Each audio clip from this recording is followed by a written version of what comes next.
එල කොහොමද යාළුවනේ? මං අද ආවේ ලංකාවේ තියෙන ඓතිහාසික පන්සලක් වෙච්ච තන්තිරිමලේ රජමහා විහාරය බලන්න. තන්තිරිමලේ රජමහා විහාරය පිහිටලා තියෙන්නේ අනුරාධපුර ඉඳලා කිලෝමීටර් 36ක් දුරින්. ඒ කියන්නේ ඉතින් පැය භාගයක විතර දුර. අක්කර 200ක විතර ප්‍රදේශයක් තන්තිරිමලේ රජමහා විහාරයට අයිති වෙනවා. මේ පන්සලේ ඉතිහාසය ගැන අපි කතා කරොත් විජය කුමාරයා ලංකාවටත් එන්න කලින් ඉඳන් මේ ප්‍රදේශයේ ජනාවාස තිබ්බ කියලා සාක්ෂි හම්බෙලා තියෙනවා. ඉතින් සංඝමිත්තා තෙරණිය ජයශ්‍රී මහ බෝධියත් අරගෙන එද්දී එක දවසක් ගිමන් හරින්න මේ ප්‍රදේශයේ නැවතිලා ඉඳලා තියෙනවා.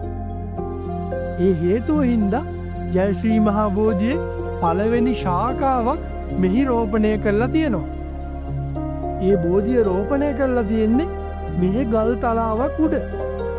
ඒ බෝධීන් වහන්සේ අදටත් අපිට දැකගන්න පුළුවන්. දැන් අපි හොයලා බලමු මේ ප්‍රදේශයට තන්තිරිමලය කියන නම වැටුනේ කොහොමද කියලා. අපි කවුරුත් දන්න ආදර කතාවක්නේ සාලිය අශෝකමාලා. ඉතින් සාලියයි අශෝකමාලායි විවාහයේ හින්දා මේ දෙන්නව රජවාසලෙන් පිටුවහල් කරා. ඊට පස්සේ මේ දෙන්න තන්තිරිමලේ ප්‍රදේශයේ රැඳිලා ඉඳලා තියෙනවා. ඒ කාලේ අශෝකමාලා ගාව තන්තිරි කියන සමනල විශේෂය හැඩගත්ත මාලයක් තිබිලා තියෙනවා. අන්නේ මාලේ මෙම පූජා භූමියට පරිත්‍යාග කළා මෙහි නිදන් කරලා තියෙන හින්දා තන්තිරි මාලේ තන්තිරි මලේ වුණා කියලා කතාවක් තියෙනවා. ඒ වගේම තවත් ජනප්‍රවාදයක් තියෙනවා. පූජනීය පිරිස නවාතැන් ගත්ත ප්‍රදේශ. ඒක දෙමළ භාෂාවෙන් කියන්නේ තන්තිරුගේ මලේ කියලා. පසු කාලිනව තන්තිරුගේ මලේ තන්තිරි මලේ වුණා කියලා කතාවකුත් තියෙනවා.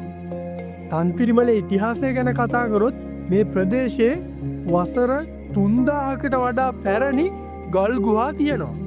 ඒ වගේම මේ ගල් ගුහාවල ප්‍රාග්ඓතිහාසික චිත්‍ර පවා තියෙනවා.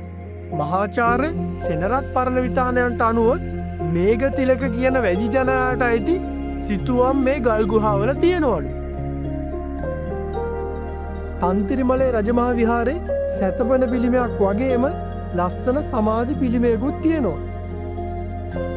මේ පිළිම හැදුවේ කොයි රජතුමාද කොයි කාලෙද කියලා නම් තාම හරිම මූලාශ්‍රයක් හම්බෙලා නැහැ. මේ සැතපෙන පිළිමේ වගේම සමාධි පිළිමයක් මේ වෙනකොට ගරා වැටිලා තියෙනවා. ඒකට ප්‍රධාන හේතුව තමයි ලංකාවට ආපු සොළී ආක්‍රමණ, ඒ වගේම කාලිංගමාග ආක්‍රමණ, ඊටත් වඩා ලංකාවෙම ඉන්න නිදන් හොරුන්ගේ ප්‍රශ්න.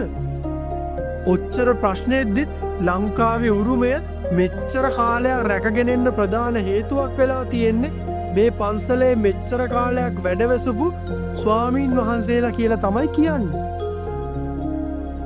තන්තිරිමලේ රජමහා විහාරයේ බෝධිය චෛත්‍යය වැඳගෙන තව ටිකක් එහාට යද්දි පොත්ගුල කියලා ඉපැරණි ස්ථානයක් තියෙනවා.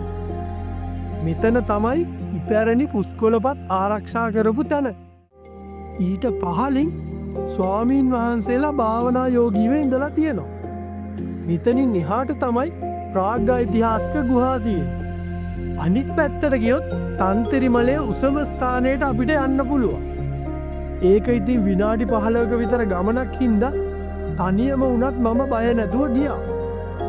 හැබැයි මට ආරංචි වෙච්ච විදියට මෙතනින් එහාට අලි හැම ඉන්නවලු. අලි ඉන්නවා කියලා කිව්වට මම නම් එච්චර බය වුන්නේ නැහැ. මොකද ඕක මාව බය කරන්න කට්ටිය කිව්ව කතාවක් වෙන්නත් පුළුවන්නේ. හැබැයි ටිකක් දුර යද්දි තමයි මම දැක්කේ තැන් 2-3ක අලි බෙටි තියෙනවා.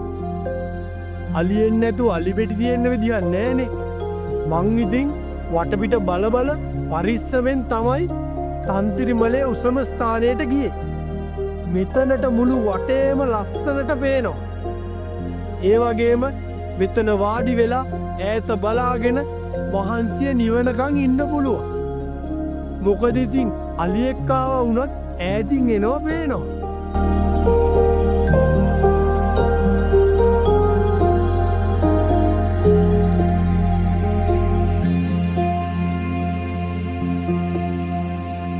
ඔයාලත් අනුරාධපුරේ ආවොත් එහෙම තන්තිරිමලේ රජමහා විහාරය වැඳගෙන යන්න අමතක කරන්න එපා.